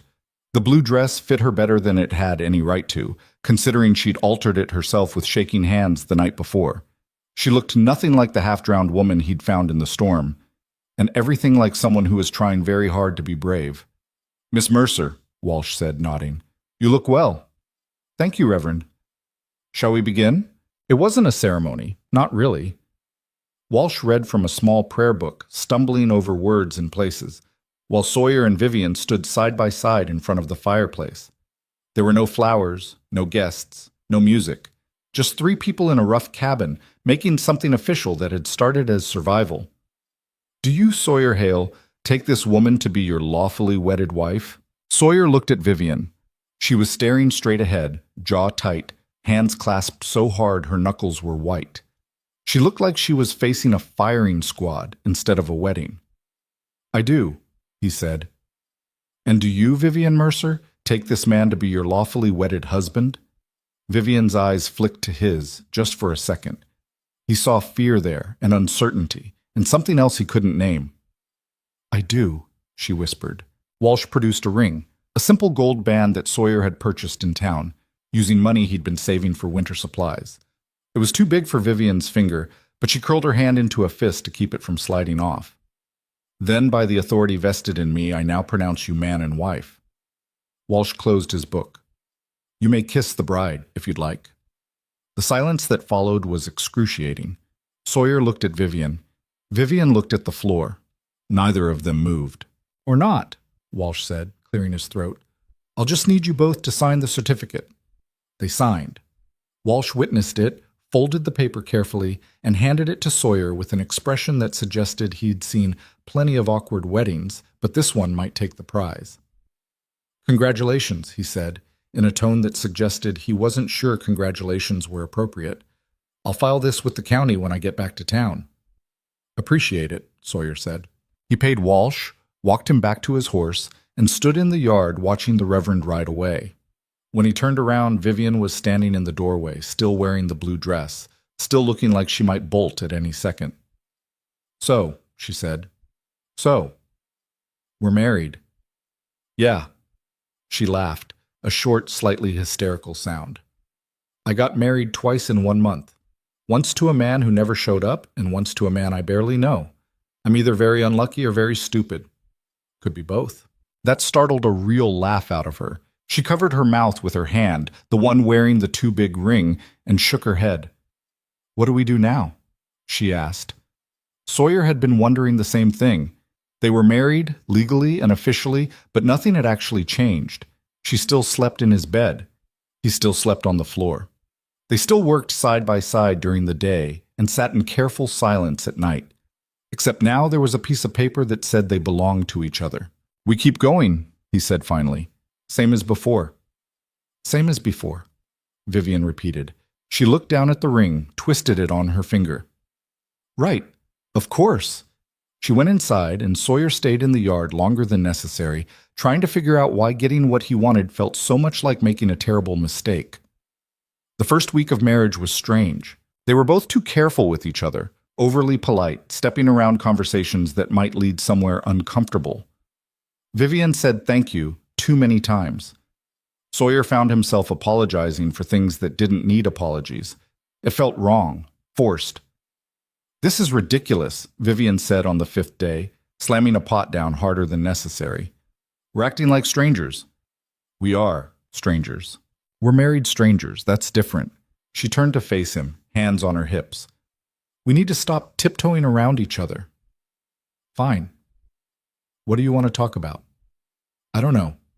Anything. Everything. We're going to spend the rest of our lives together. We should probably know more about each other than our names. Sawyer set down the harness he'd been mending. All right, what do you want to know? Vivian thought for a moment. Why homesteading? Why not stay in Missouri? Find another farm? Because Missouri had too many memories. Out here I could start completely fresh. No one knew me. No one cared about my past. Just me and the land. Do you miss it? Missouri? Sometimes. Not the people, but the land itself, yeah. It was good land. My father knew how to work it. What was he like? Sawyer was quiet. He didn't talk about his father, hadn't since the day he buried him. But something about the way Vivian was looking at him, genuinely curious, and not just making conversation, made him answer. Stubborn, practical. Didn't say much, but when he did, it mattered. He taught me everything about farming, when to plant, how to read weather, how to fix things when they broke. He paused. He would have hated what happened. Selling the farm, losing everything he built. Would have told me to fight harder. You couldn't have known they'd cheat you. No, but I should have been smarter. Should have seen it coming. Vivian crossed to sit beside him. My father was a banker. Very proper. Very concerned with appearances. He wanted me to marry someone appropriate. A clerk, maybe, or a junior partner at his firm. Someone who'd maintain our social standing. She smiled, bitter. He died before he could see me become a mail-order bride. Probably for the best. You think he would have been ashamed? I know he would have been. My mother, too. They raised me to be a lady, and ladies don't advertise for husbands in newspapers. But you did anyway. I did. She looked at her hands. After they died, I lived with my aunt. She made it very clear I was a burden, another mouth to feed, another person taking up space. I could have married locally, tried to find someone appropriate, but everyone I knew felt like my father's world, his expectations. I wanted something different, something mine. So you picked the frontier. I picked freedom, or what I thought was freedom. She twisted the ring on her finger. Turns out I'm still dependent on a man I barely know, just a different man in a different place. Sawyer studied her face. You're not dependent. You're working, earning your keep. It's not the same. Why not?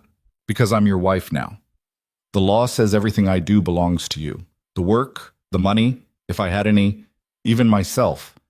I traded one kind of dependence for another. She wasn't wrong. The law was clear about what marriage meant for women, but hearing her say it out loud made Sawyer uncomfortable in ways he couldn't quite name. It doesn't have to be like that, he said. Doesn't it? No, we can make it different, make our own rules. Vivian looked at him, something careful and hopeful in her expression. What kind of rules? I don't know yet, but we'll figure it out. He met her eyes. I didn't marry you to own you, Vivian. I married you because it was the right thing to do, because you needed protection and I could give it. What we build from there, that's up to both of us. She was quiet for a long time. Then she said softly, Thank you. For what? For trying, for caring, for being nothing like Thomas Garrett. Sawyer felt something shift between them, something that had been tense and careful starting to ease. It wasn't fixed, not by a long shot, but it was a start. That night, Vivian spoke up as Sawyer was spreading his blanket on the floor. This is stupid. He looked up. What is? You sleeping on the floor. We're married. We can share the bed. Sawyer's throat went dry. Vivian, I'm not suggesting, she flushed, flustered. I just mean there's no reason for you to wake up with a sore back every morning when there's a perfectly good bed right here. We're both adults. We can sleep in the same bed without anything happening.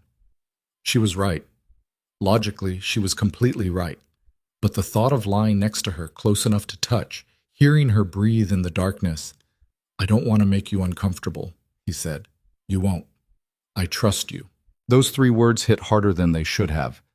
She trusted him. After everything. After Garrett. After Crenshaw. After being abandoned and betrayed, she still trusted him enough to share a bed. All right, he said. If you're sure. I'm sure. That first night was awkward. They both stayed rigidly on their own sides of the bed, careful not to touch, barely breathing. Sawyer lay there staring at the ceiling, hyper-aware of every sound she made, every shift of the blankets. But eventually, exhaustion won. He fell asleep listening to her breathing, and when he woke in the morning, she was still on her side of the bed, and he was still on his, and the world hadn't ended. It became their new normal, careful distance during the day, careful proximity at night. Neither of them mentioned it, but something about sharing the bed made the cabin feel more like a home and less like a temporary arrangement. Winter came early that year. The first snow fell in late October, heavy and wet, covering everything in white. Sawyer had prepared as best he could. Wood stacked high, supplies laid in, the cabin reinforced against the wind. But nothing really prepared you for a Wyoming winter until you'd lived through one. Vivian handled it better than he expected. She didn't complain about the cold or the isolation or the way the days became a monotonous routine of survival. Feed the animals, haul water, keep the fire going, cook, sleep, repeat. If anything, she seemed to thrive on the challenge. I like this, she said one evening, watching snow fall past the window. What, being trapped in a cabin with nothing to do? No. Having purpose. Back in Boston, I spent my days doing nothing. Piano lessons, embroidery, taking tea with people I didn't like. Everything was about appearances, about being proper. None of it mattered. She turned to him. Here, everything matters. If I don't feed the chickens, they don't eat. If I don't haul water, we don't drink. It's real. Sawyer understood that. It was part of why he'd come west in the first place. To do work that mattered, to build something tangible instead of playing social games that meant nothing. You're good at it, he said. At what? This. The work. Being a homesteader's wife. Vivian smiled. That's the nicest thing you've ever said to me. I'm not good at nice things. I know. That's why it means something when you say them. The storm that changed everything came in December. It started as just another snowfall, heavy, but nothing they couldn't handle. Sawyer went out to check on the animals, make sure the lean-to was secure. The wind was picking up, driving snow sideways, and visibility was dropping fast. He was coming back from the chicken coop when his boot caught on ice, hidden under fresh snow. His feet went out from under him, and he went down hard. The pain was immediate and blinding. His ankle twisted wrong, and he heard something pop that definitely shouldn't pop. "Damn it!" he gasped, trying to stand. His leg wouldn't hold weight. The pain when he tried was enough to make him see stars. He sat there in the snow, breathing hard, trying to think through the pain. The cabin was maybe 30 yards away. He could crawl if he had to. He just needed to... "Sawyer?" Vivian's voice calling from the cabin door. He could barely see her through the driving snow. "Stay inside," he shouted back. "Where are you?" "I'm fine, just..." "Sawyer Hail, if you don't answer me right now." "By the chicken coop. I fell." He heard her swear, actual profanity that would have made her aunt faint. And then she was running toward him, slipping and sliding in the snow, no coat, no gloves. "What happened?" She dropped to her knees beside him. "Ankle. I can't..." "It won't hold weight." Vivian looked at his leg, then at the cabin, then back at him. Her face was already red from cold, hair coming loose from its pins. "Can you stand at all?" "Not without help." "Then put your arm around my shoulders. We're getting you inside." "Vivian, you can't." "I can, and I will. Now move before we both freeze to death." Getting him back to the cabin was a nightmare. He leaned on her heavily, trying not to put weight on the bad ankle, and she half-dragged, half-carried him through the snow. By the time they reached the door, they were both gasping for air, covered in snow, and shaking from cold and effort. Vivian got him inside, helped him to the bed, then ran back to close the door against the wind. She stood there for a moment, breathing hard, snow melting in her hair. "Let me see it," she said, kneeling by the bed. Sawyer gritted his teeth as she carefully removed his boot. His ankle was already swelling, turning purple. "I need to wrap this," Vivian said. "Do you have bandages?" "Cabinet, top shelf." She found them, along with a bottle of whiskey he'd been saving. She handed him the bottle. "Drink." "I don't need..." "Sawyer, drink the whiskey." He drank. The burn helped distract from the pain as she wrapped his ankle with surprising competence, her hand steady despite the shaking from cold. "Where'd you learn to do that?" he asked. "My father broke his wrist once. The doctor showed me how to wrap it properly." She tied off the bandage, sat back. "You need to stay off this for at least a week, maybe 2. "Can't, too much work to do." "Then I'll do it." "Vivian, I'll do it," she repeated, firmer. "You taught me how. I can handle the animals, the wood, the water. You just need to rest and let this heal." Sawyer wanted to argue. The thought of being stuck in bed while she did all the work made him feel useless, but the pain in his ankle was already settling into a deep, persistent throb that told him walking was going to be impossible for a while. "All right," he said finally. "Good." She stood, grabbed a blanket. "I'm going back out to finish with the animals. Stay here and don't move." "Yes, ma'am." She stopped at the door, looked back at him. "And Sawyer? Next time you fall, yell for me immediately. Don't try to be tough. It's stupid." Then she was gone, back out into the storm, and Sawyer was left alone with his throbbing ankle and the unsettling realization that his wife was tougher than he'd given her credit for. The next week proved it beyond doubt. Vivian took over everything. She fed the animals, hauled water, split wood, cooked meals, and kept the fire going, all while the storm raged outside and the temperature dropped low enough to freeze water in the basin overnight. Sawyer watched from the bed, frustrated and helpless, as she worked herself to exhaustion. "You need to rest," he said on the third day, watching her sway slightly as she poured coffee. "I'm fine." "You're dead on your feet." "So were you most days. I can handle it." She handed him the coffee, started pulling on her coat. "I need to check on the mare." "Vivian, wait!"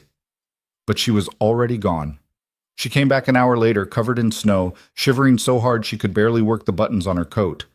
Sawyer pulled himself up despite the pain in his ankle. "Come here." "I'm fine." "You're freezing." "Come here." She did reluctantly. He pulled her down to sit beside him, wrapped a blanket around her shoulders, and held her until the shivering eased. "You can't keep doing this," he said quietly. "You're going to make yourself sick." "What choice do I have? Someone has to do the work." "Then let some of it wait. The animals are fed, the fire's going, that's enough." "It's not enough. There's wood to split, water to haul, and it can wait until tomorrow, or the next day. The world won't end if we let a few things slide." Vivian was quiet against his shoulder. Then, so softly, he almost didn't hear it. "I'm scared." "Of what?" "That I'll mess something up. That I'll let the fire go out, or forget to feed the chickens, or not bring in enough wood and we'll freeze. That I'll fail, and it'll be my fault." Sawyer tightened his arm around her. "You won't fail. You're doing everything right." "How do you know?" "Because we're both still alive. Because the animals are fine. Because you're out there in the freezing cold every day doing work you never asked for and never complained about." He pulled back to look at her face. "You're not failing, Vivian. You're saving us." Her eyes were bright with unshed tears. "I've never been this tired in my life." "I know, and I'm sorry you have to do this alone. You'd do it for me if our positions were reversed." "Yeah, I would." They sat like that for a while, her leaning against him, both of them wrapped in blankets, listening to the wind howl outside. It was the closest they'd been since the wedding, closer than sleeping on opposite sides of the bed, closer than working side by side. And somehow it felt right. "Sawyer?" Vivian said after a while. "Yeah?" "When your ankle heals, will you teach me how to shoot?" That surprised him. "Why?" "Because if something happened to you, really happened, not just a sprained ankle, I'd need to protect myself, protect the homestead. I should know how." She was right. A woman alone out here needed to know how to use a gun. It was just survival. "All right," he said. "When this heals, I'll teach you." "Promise?" "Promise." She settled back against his shoulder, and they stayed like that until the cold forced them to add more wood to the fire. By the end of the second week, Sawyer could put weight on his ankle again. It hurt, and he couldn't walk without limping, but he could manage the lighter chores. Vivian still did most of the heavy work. But now they did it together, her hauling water while he split kindling, her feeding animals while he cooked. They developed a rhythm that worked, that played to both their strengths and covered each other's weaknesses. One evening, after an exhausting day of digging out from another snowfall, they collapsed at the table with coffee and the last of the bread Vivian had baked. "We make a good team," she said, tearing off a piece of bread. "Yeah, we do." "Better than I expected." Sawyer smiled. "What, you thought I'd be terrible to work with?" "I thought we'd drive each other crazy." "We still might." "True." She took a sip of coffee. "But maybe not. Maybe we're just stubborn enough to make this work. Maybe." They fell into silence, but it was comfortable now. The kind of silence that came from being so exhausted that conversation felt like too much effort, but being together felt necessary. That night, when they went to bed, Vivian didn't stay on her side. She curled up against Sawyer's back, her arm draped over his waist, and fell asleep like that, trusting, warm, solid. Sawyer lay there in the darkness, feeling her breathe against his shoulder, and thought about the woman who'd arrived in a storm with a trunk full of broken promises, about how she'd learned to split wood and feed chickens and haul water in freezing cold, about how she'd kept them both alive when he couldn't, about how somewhere along the way, this arrangement had stopped feeling like survival and started feeling like something else entirely. He didn't have a name for it yet. Wasn't sure he wanted one. But lying there with Vivian's arm around him and the wind howling outside, Sawyer realized something that should have terrified him, but somehow didn't. He didn't want her to leave, didn't want this to be temporary, wanted to wake up like this every morning for the rest of his life. Her beside him, both of them alive and warm and together. The thought should have sent him running, should have reminded him of every reason he'd come west alone, every lesson he'd learned about trusting people. But it didn't. Instead, it felt like coming home. Vivian shifted in her sleep, muttering something he couldn't understand, and Sawyer carefully turned to face her. Her hair was spread across the pillow, face soft and unguarded in sleep, one hand still resting on his chest. She was beautiful. He'd known that from the start. But now she was also strong and capable and stubborn and brave, and somehow that made her even more so. "I think I'm in trouble," he whispered to the darkness. Vivian didn't answer, just kept sleeping, her breathing slow and even, completely unaware that Sawyer Hail, who'd spent 3 years building walls to keep everyone out, had just realized those walls had crumbled entirely. And the woman responsible was asleep in his arms, wearing a too-big ring and probably dreaming about chickens. Spring came slowly, reluctantly, like it wasn't sure Wyoming deserved it. The snow melted in patches, revealing brown grass and mud and all the damage winter had hidden. Fences needed repair. The chicken coop roof had partially collapsed under the weight of snow. The vegetable garden was a disaster that would need completely replanting. Sawyer stood looking at it all, his ankle finally healed, and felt something close to contentment. They'd survived. Both of them. The homestead was still standing, the animals were alive, and Vivian was beside him wearing his old work gloves and already planning out loud where to put the tomatoes. "We should expand it," she said, gesturing at the garden plot. "Add another section here for potatoes, maybe beans over there. If we're strategic about it, we could grow enough to sell some in town." "Sell in town," Sawyer repeated. "You planning on making us rich?" "I'm planning on making us stable. There's a difference." She looked at him. "We barely made it through winter. If your ankle had been worse, if the supplies had run out, if anything else had gone wrong, we need a cushion. Money saved up for emergencies." She wasn't wrong. They'd scraped by, but barely. Another disaster and they would have been in real trouble. "All right," he said, "we expand the garden. But you're doing the planning because I'll just plant things randomly and hope for the best." Vivian smiled. "I know. That's why I'm doing it." They worked through March and into April, repairing everything winter had broken and building things they'd never had time to build before. Sawyer taught Vivian how to shoot, starting with tin cans on fence posts, gradually working up to longer distances. She was a terrible shot at first, flinching every time she pulled the trigger, but she kept practicing until she could hit a target more often than not. "Good enough," Sawyer said after she hit 3 cans in a row. "You won't win any competitions, but you can protect yourself if you need to." "That's all I wanted." She lowered the rifle, looked at him. "Thank you for teaching me. You earned it. Kept us alive all winter. Seemed only fair you know how to keep yourself alive, too." Something shifted in her expression. "Sawyer, can I ask you something?" "Sure." "Do you still think of this as temporary, me being here?" The question caught him off guard. They'd been married for months now, had survived winter together, had built something that looked an awful lot like a real partnership, but they'd never actually talked about what came next. "No," he said honestly. "Do you?" "No?" Vivian set down the rifle, brushed dirt off her hands. "I keep waiting for it to feel like a mistake, like we rushed into something we shouldn't have, but it doesn't. It feels like—" She stopped, seemed to struggle for words. "Like home," Sawyer finished. "Yeah, like home." She looked at him, really looked at him. "Is that crazy? We barely knew each other when we got married." "Probably, but it's working anyway." "It is, isn't it?" She smiled, and it was genuine, reaching her eyes. "We're actually making this work." Sawyer reached out, tucked a strand of hair behind her ear. The gesture felt natural now, easy.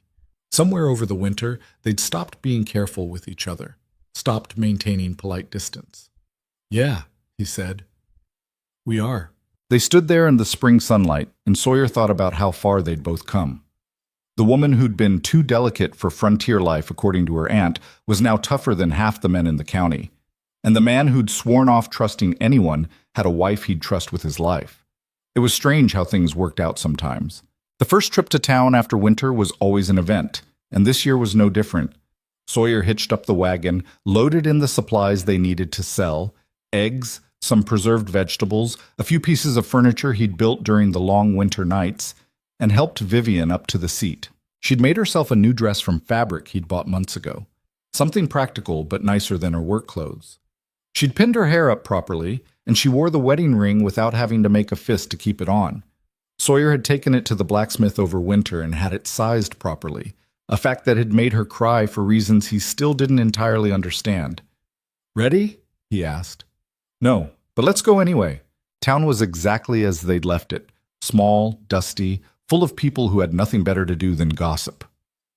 Sawyer felt eyes on them the moment they arrived, saw people whispering behind their hands. "Ignore them," he muttered to Vivian. "I am." But he could see her hands clenched in her lap, see the tension in her shoulders. This was the first time she'd been to town since the wedding, the first time she'd face all these people as his wife, instead of as Garrett's rejected bride. They made their rounds, selling their goods, buying supplies, conducting business with the merchants who were willing to deal with them. Some people were polite, others were coldly professional. A few refused to serve them at all.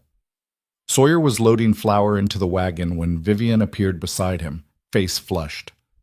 "Mrs. Kern just cut me in line at the dry goods store," she said, voice tight. "Looked right at me and stepped in front of me like I was invisible." "Ignore her." "I did.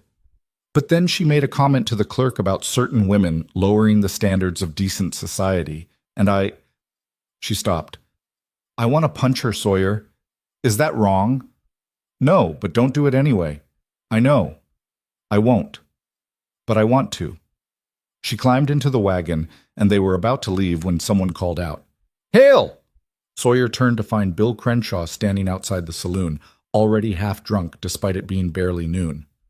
"Keep driving," Vivian said quietly. Sawyer wanted to, but Crenshaw was walking toward them, and making a scene would only give people more to talk about. "Heard you two got hitched," Crenshaw said, grinning. "That's real romantic. Taking in damaged goods, making an honest woman out of her." "Walk away, Crenshaw," Sawyer said. "Or what? You'll defend your bride's honor?" Crenshaw laughed. "Everyone knows why you married her. Needed a woman to warm your bed, she needed someone desperate enough to take her. It's a fair trade." Sawyer was off the wagon before he consciously decided to move. He had Crenshaw by the shirt front, slammed up against the hitching post, before the man could even blink. "Say another word about my wife, and I'll break your jaw," Sawyer said quietly. Crenshaw's eyes went wide. "Jesus, Hale, I was just, Just what? Just insulting the woman I married? Just reminding everyone that you left her to die in a storm?" Sawyer tightened his grip. "You're a coward and a drunk, Crenshaw, and if you come near my property, or my wife again, I'll make sure everyone in this town knows exactly what kind of man you are." He let go, and Crenshaw stumbled back, face red. "You're crazy," Crenshaw muttered. "Yeah, remember that." Sawyer climbed back into the wagon, picked up the reins, and drove out of town without looking back. They were a mile down the road before Vivian spoke. "You didn't have to do that." "Yes, I did." "He's not worth it. None of them are." "Maybe not, but you are." Vivian was quiet. Then she reached over and took his hand, rough, calloused, still shaking slightly from adrenaline, and held it. "Thank you," she said. They rode the rest of the way home in silence, hands clasped, and Sawyer thought about how defending Vivian had felt as natural as breathing, how the thought of anyone hurting her made him want to break things, how somewhere along the way this arrangement had become something real. That night, after dinner, Vivian was unusually quiet. She sat by the fire, mending clothes, but her mind was clearly somewhere else. "What are you thinking about?" Sawyer asked. She didn't answer immediately. Then, "Do you regret it? Marrying me?" "What? No. Why would you ask that?" "Because I've made your life harder. The people in town, the gossip, the way they treat you now, that's because of me. That's because they're small-minded idiots, not because of you. But if you'd never found me in that storm, if you'd just kept riding, then you'd be dead, and I'd still be alone, and neither of us would be better off." Sawyer set down the harness he'd been working on. "Vivian, look at me." She did, eyes bright. "I don't regret marrying you. I don't regret any of it. Yeah, people talk. Yeah, some of them treat us like we're scandalous, but I don't care about them. I care about this." He gestured around the cabin at the life they'd built. "I care about us. And if choosing you means dealing with Adelaide Kern's judgment and Bill Crenshaw's insults, then I'll deal with it, gladly." Vivian's eyes were wet now. "I love you." The words hung in the air between them, enormous and terrifying and true. Sawyer felt his chest tighten. He'd known, somewhere deep down, that what he felt for her had gone beyond partnership or friendship or even affection. But hearing her say it out loud made it real in a way that scared him, because loving someone meant they could hurt you, meant giving them power to destroy everything you'd built. He'd learned that lesson hard in Missouri, and he'd spent 3 years making sure he'd never have to learn it again. But this was different. Vivian was different. "I love you too," he said, and it felt like jumping off a cliff. "I think I have for a while now. I was just too stubborn to admit it." Vivian set down her mending, crossed the room, and kissed him. It wasn't their first kiss. They'd exchanged a brief, awkward peck after the wedding ceremony. But this was different. This was real. This was a promise, and a claim, and a choice, all wrapped into one. When they pulled apart, both breathing hard, Sawyer cupped her face in his hands. "I'm not good at this," he said, "at feelings and words and all the things I'm supposed to say." "I don't need words." Vivian's hands covered his. "I need you, just as you are. That's enough." That night they didn't sleep on opposite sides of the bed. They didn't maintain careful distance or pretend to be less than what they were. They were husband and wife, in every sense of the word, and for the first time since they'd married, it felt completely right. Summer brought its own challenges. The garden Vivian had so carefully planned flourished, producing more vegetables than they could eat. They started selling at the farmers market that set up in town every Saturday. Vivian behind the table, charming customers and negotiating prices, while Sawyer hauled produce and tried not to look like he wanted to punch the people who still whispered about them. The money helped. By July, they had enough saved to buy lumber for an actual barn, replacing the lean-to that barely kept the horse dry. Sawyer designed it, but Vivian helped build it, working beside him in the summer heat, her hands developing new calluses on top of old ones. "You're going to be stronger than me soon," Sawyer said one evening, watching her lift a beam he would have struggled with months ago. "I already am," Vivian shot back, grinning. She probably wasn't wrong. Frontier life had transformed her completely. The soft-handed Boston lady was gone, replaced by a woman who could split wood, shoot straight, haggle with merchants, and build a barn without breaking a sweat. Sawyer had never been more attracted to anyone in his life. In August, a letter arrived. Vivian brought it in from the mailbox they'd installed at the road, a luxury they'd only recently been able to afford. She stood in the doorway holding it like it might explode. "It's from my aunt," she said. Sawyer looked up from the table where he'd been sketching plans for expanding the chicken coop. "You wrote to her?" "Months ago, right after we got married. I thought she should know I was alive at least." Vivian turned the envelope over in her hands. "I didn't expect her to respond." "You gonna open it?" She did slowly, unfolding the single page inside. Her eyes scanned the contents, and Sawyer watched her face go through a dozen emotions: surprise, anger, something that might have been hurt. "She says she's glad I found a husband, even if he's merely a homesteader." Vivian's voice was flat. "She says perhaps frontier life will teach me the humility I clearly lacked when I left Boston, and she hopes I've learned my lesson about reaching above my station." Sawyer felt anger spike hot in his chest. "Sounds like a lovely woman. She is exactly what I left Boston to escape." Vivian folded the letter, walked to the stove, and fed it to the fire. They both watched it burn.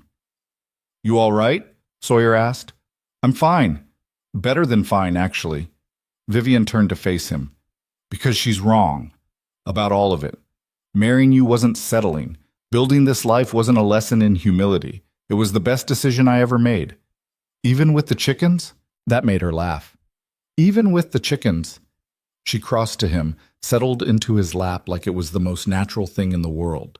Sawyer wrapped his arms around her, feeling the solid warmth of her, the realness of her. "I spent my whole life trying to be what other people wanted," Vivian said quietly. "Proper, polite, appropriate. And it made me miserable. Coming west was supposed to be about finding freedom, but I just ended up chasing another man's expectations." She pulled back to look at him. "Then I met you, and you never asked me to be anything but myself, even when myself was terrible at feeding chickens. You're still terrible at feeding chickens. I know, but you love me anyway." "Yeah, I do." They sat there as the summer evening faded into night, and Sawyer thought about how strange life was. How the worst thing that had ever happened to Vivian, being abandoned in a storm, had led her to the best thing. How his determination to live alone had been shattered by the one person he couldn't turn away. How sometimes the things that broke you were the same things that put you back together, just in a different shape. Fall came, and with it, a surprise visitor. Sawyer was working on the barn roof when he saw the rider approaching, a well-dressed man on an expensive horse, looking completely out of place against the rough Wyoming landscape. Thomas Garrett. Sawyer climbed down from the roof slowly, wiping his hands on his pants, watching Garrett approach. Vivian came out of the cabin, saw who it was, and her whole body went rigid. "What do you want?" Sawyer called out before Garrett could even dismount. "Just to talk." Garrett swung down from his horse, tied it to the post. "I heard you two got married. Thought I should pay my respects." "Your respects aren't wanted." "Nevertheless." Garrett looked around the property, the new barn, the expanded garden, the cabin with its fresh chinking. "You've done well for yourselves. I'm impressed." "We don't need your approval," Vivian said. Her voice was steady, but Sawyer could see her hands clenched at her sides. "I'm not offering approval. I'm offering an apology." That surprised both of them into silence. Garrett took off his hat, turned it in his hands. "What I did was wrong. The way I treated you, Mrs. Hale, was inexcusable. I let my own ambitions and prejudices dictate my actions, and you nearly died because of it." "Why are you here?" Vivian asked. "Why now?" "Because my land deal fell through anyway. The man I was trying to impress turned out to be a fraud. I lost a significant amount of money, and my reputation took a hit." Garrett's smile was bitter. "Turns out being settled and respectable doesn't mean much when the person judging you is a con artist." "So you came here for what? Sympathy?" Sawyer stepped closer to Vivian, a protective gesture that wasn't lost on Garrett. "No. I came to tell you I was wrong about you, Mrs. Hale. I thought you'd be a problem because you had intelligence and opinions. Turns out those are exactly the qualities a man should value in a wife." He looked at Sawyer. "You're a lucky man, Hale." "I know. Treat her well." "I do." Garrett nodded, put his hat back on. "Then I suppose there's nothing more to say. I'll leave you to your life. It seems you've built a good one." He mounted his horse and rode away, leaving Sawyer and Vivian standing in the yard, both slightly stunned. "Did that just happen?" Vivian asked. "I think so." "He apologized." "Yeah. I didn't think he was capable of that." "Maybe he's not. Maybe he just wanted to feel better about himself." Sawyer looked at her. "Does it change anything? Him apologizing?" Vivian thought about it. "No, he could apologize 1,000 times and it wouldn't change what he did. But," she paused, "it does feel like closure, like that chapter is finally finished." "Good. Because I'm tired of him being part of our story." "Me too." Vivian took his hand. "Let's write a better one." They did. Through fall and into the next winter, they built and planned and dreamed. They talked about adding more cattle, about building a second room onto the cabin, about maybe, someday, starting a family. The town slowly came around. Not everyone, not Adelaide Kern and her circle of judgment, but enough people that doing business became easier. The farmers' market customers started asking for Vivian specifically, praising her vegetables and her fair prices. Merchants who'd once refused to serve them now greeted them politely. It wasn't acceptance, exactly, but it was better than hostility. On their first anniversary, Sawyer took Vivian to the ridge overlooking their property. From up there, you could see everything they'd built: the cabin, the barn, the fields, the fence line stretching into the distance. "You see that?" Sawyer pointed to the land below. "Our homestead, our future." He turned to her. "Everything we've built, everything we're going to build, it's ours. Not because some government paper says so or because we proved up on a claim, but because we worked for it together." Vivian leaned against him, and he wrapped his arm around her shoulders. "A year ago, I was drowning in mud in a storm," she said. "Abandoned, alone, certain I was going to die. And now you're here. Now I'm home." She looked up at him. "You gave me that. A home. A real one." "We gave each other that," Sawyer corrected. "I was just existing before you showed up. going through the motions. You made it into a life worth living. They stood there as the sun set, painting the sky in colors that had no names, and Sawyer thought about the journey that had brought them here. The storm, the rescue, the awkward wedding, the hard winter. All of it leading to this moment, standing on a ridge overlooking land they'd transformed together. People talked about love like it was supposed to be easy, like finding the right person meant everything would fall into place without effort. But Sawyer knew better. Love wasn't easy. It was hard work and compromise and learning to trust someone even when every instinct said not to. It was choosing to stay when leaving would be simpler. It was building something together, piece by piece, even when you had no idea what you were doing. And it was worth it. Every difficult moment, every challenge, every time they'd stumbled and had to figure out how to keep going, it was all worth it for this. I love you, he said, because the words still felt new enough to be worth saying out loud. I love you too, Vivian replied, even when you're being stubborn. Especially when I'm being stubborn. She laughed, and the sound carried across the ridge, across the land they'd claimed and tamed and made theirs. This was what home felt like, Sawyer realized. Not a place, not four walls and a roof, but this, standing beside someone who knew all your broken pieces and chose to stay anyway. Someone who'd survived storms with you and come out stronger on the other side. Someone who'd started as a stranger in the mud and become the person you couldn't imagine living without. The storm that had brought them together was long over, but what they'd built from it, the life, the love, the partnership, that was just beginning. And Sawyer Hail, who'd spent 3 years building walls to keep everyone out, finally understood that the strongest thing he'd ever built wasn't a fence or a barn or a homestead claim. It was a marriage, a real one, with a woman who was brave enough to love him back. Together, they walked down from the ridge as the stars came out, heading toward the cabin where smoke rose from the chimney and lamplight glowed warm in the windows. Heading home. Not because they had to, but because they chose to, every single day.